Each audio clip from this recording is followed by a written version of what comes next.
முட்டை படலங்களின் வகைகள் யாவை? முதல் நிலை படலங்கள், இரண்டாம் நிலை படலங்கள், மூன்றாம் நிலை படலங்கள், மேற்கண்ட அனைத்தும். 2. முதல்நிலை படலங்களை உருவாக்குவது அண்ட செல், நுண்பை செல், அண்ட நாளம், மேற்கண்ட அனைத்தும். முதல்நிலை படலங்கள் எப்படி இருக்கும்? ஒளிபுகும் தன்மை, கடினமானதாக, ஓடு போன்று, மேற்கண்ட அனைத்தும்.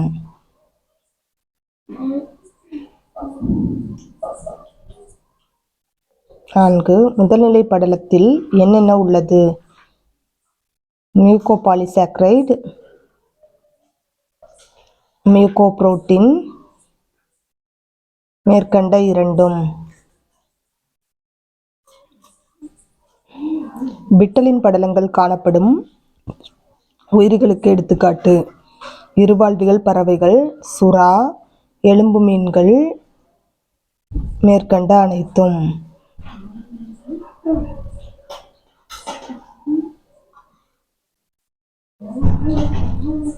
சுறா, எலும்பு மீன்களில் காணப்படும் முதல்நிலை படலத்தின் பெயர் என்ன? Vitelline, zona radiata, zona pellucida, மேற்கண்ட அனைத்தும். இளம் பாலூட்டிகளின் ஊசைட்டில் முதல்நிலை படலம் டேஷ்.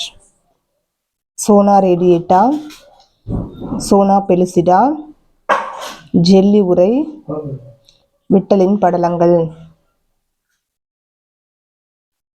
பாலூட்டிகளின் முதிர் ஊசைட்டின் முதல்நிலை படலத்தின் பெயர் என்ன?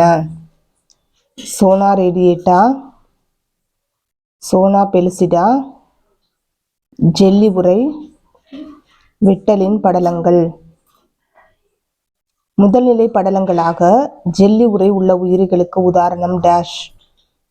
முதுகெலும்பற்றவை, கடல் அர்ஜின், மேற்கண்ட இரண்டும்.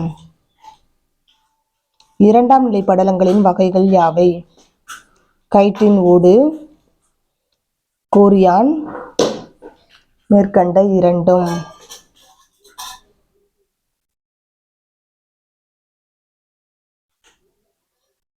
இரண்டாம் நிலை படலங்களை சுரப்பது டேஷ். அண்ட செல், நுண்பை செல், அண்ட நாளம், மேற்கண்ட அனைத்தும். நீர் புகாத கடினமான படலம் டேஷ். முதல்நிலை படலங்கள், இரண்டாம் நிலை படலங்கள், மூன்றாம் நிலை படலங்கள், மேற்கண்ட அனைத்தும்.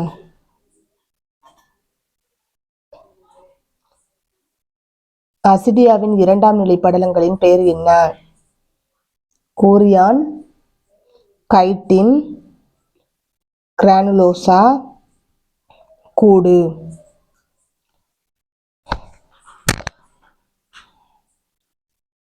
பூச்சிகளின் இரண்டாம் நிலை படலத்தின் பெயர் என்ன? கோரியான், கைட்டின், கிரானுலோசா, கூடு.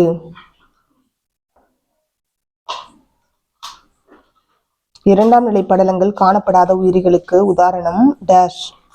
இருவாழ்விகள், பறவைகள், ஊர்வன, மேற்கண்ட அனைத்தும்.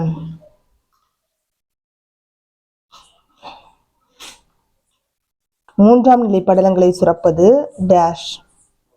அண்ட நாளம், அண்ட செல், நுண்பை செல், மேற்கண்ட அனைத்தும்.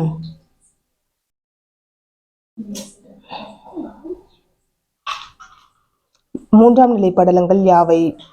அல்புமின், கடல் கன்னியின் பை, முட்டை கூடு, மேற்கண்ட அனைத்தும்.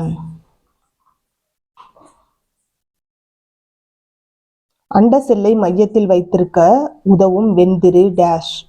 அல்புமின், கடல் கன்னியின் பை, முட்டை கூடு, சலாசா. முட்டையின் ஓடு எதனால் ஆனது? CaCO3, CaCO2, CaCO3, Na2SO3, K2Cr2O3. முட்டையின் ஓட்டில் எத்தனை துளைகள் உள்ளன? 6000, 5000, 7000, 3000.